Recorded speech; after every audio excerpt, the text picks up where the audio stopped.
ಕಾಂಗ್ರೆಸ್ ಸರ್ಕಾರದ ಸಾಫ್ಟ್ ಕಾರ್ನರಿಂದ ಮತ್ತೆ ಇವರೆಲ್ಲರೂ ಎದ್ದು ಕೂತಿದ್ದಾರೆ.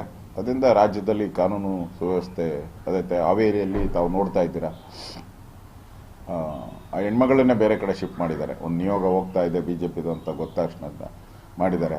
ಅಪರಾಧಿನ ಬಂಧಿಸುವಂಥದ್ರಲ್ಲಿ ಇನ್ನೂ ಪೂರ್ಣ ಸಫಲತೆಯನ್ನು ಆಗಿಲ್ಲ.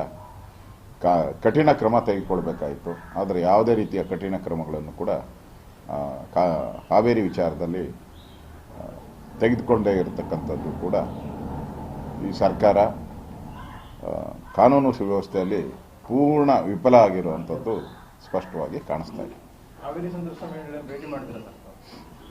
ನಾನು ಬಸವರಾಜ ಬೊಮ್ಮಾಯಿಯವ್ರ ಜೊತೆ ಮಾತಾಡಿದ್ದೀನಿ, ಅವ್ರ ಜಿಲ್ಲೆ ಅದು. ಸೊ ನಾನು ಕೂಡ ಅಲ್ಲಿ ಭೇಟಿ ಮಾಡಬೇಕು, ಅವ್ರಿಗೆ ಸಾಂತ್ವನ ಹೇಳಬೇಕು ಮತ್ತು ಅವ್ರಿಗೆ ನ್ಯಾಯ ಕೊಡಿಸ್ಬೇಕು. ಆ ಹೆಣ್ಮಗಳು ಅದರ ಬಗ್ಗೆ ನೋವನ್ನು ವ್ಯಕ್ತ ಮಾಡಿರೋವಂಥದ್ದು, ಆ ವಿಡಿಯೋ ಕ್ಲಿಪ್ಪಿಂಗ್ಸಲ್ಲಿ ನೋವನ್ನು ವ್ಯಕ್ತ ಮಾಡಿರೋವಂಥದ್ದು, ಅವ್ರಿಗೆ ಕಠಿಣ ಶಿಕ್ಷೆ ಆಗಬೇಕು ಅನ್ನೋದು, ನನ್ನ ಮೇಲೆ ಅನ್ಯಾಯ ಆಗಿದೆ, ದೌರ್ಜನ್ಯ ಆಗಿದೆ ಅನ್ನೋ ಪದೇ ಪದೇ ಹೇಳಿರೋವಂಥದ್ದನ್ನು ನೋಡಿದ್ರೆ ಇವರು ಅದನ್ನು ದುಡ್ಡು ಕೊಟ್ಟು ಮುಚ್ಚಾಕುವಂಥ ಪ್ರಯತ್ನವನ್ನು ಅಲ್ಲಿ ಕೆಲ ರಾಜಕಾರಣಿಗಳು ಮಾಡ್ತಾ ಇದ್ದಾರೆ ಅಂತ ಮಾಹಿತಿ ಬಂದಿದೆ. ಈ ಎಲ್ಲ ದೃಷ್ಟಿಯಿಂದನೂ ಕೂಡ ಅದನ್ನು ಯಾವುದೇ ಕಾರಣಕ್ಕೂ ಮುಚ್ಚಾಕಕ್ಕೆ ನಾವು BJP ನಾವು ಬಿಡಲ್ಲ ಅನ್ನೋ ಮಾತನ್ನು ಈ ಸಂದರ್ಭದಲ್ಲಿ ತಿಳಿಸ್ತಾ ಇದ್ದೀವಿ.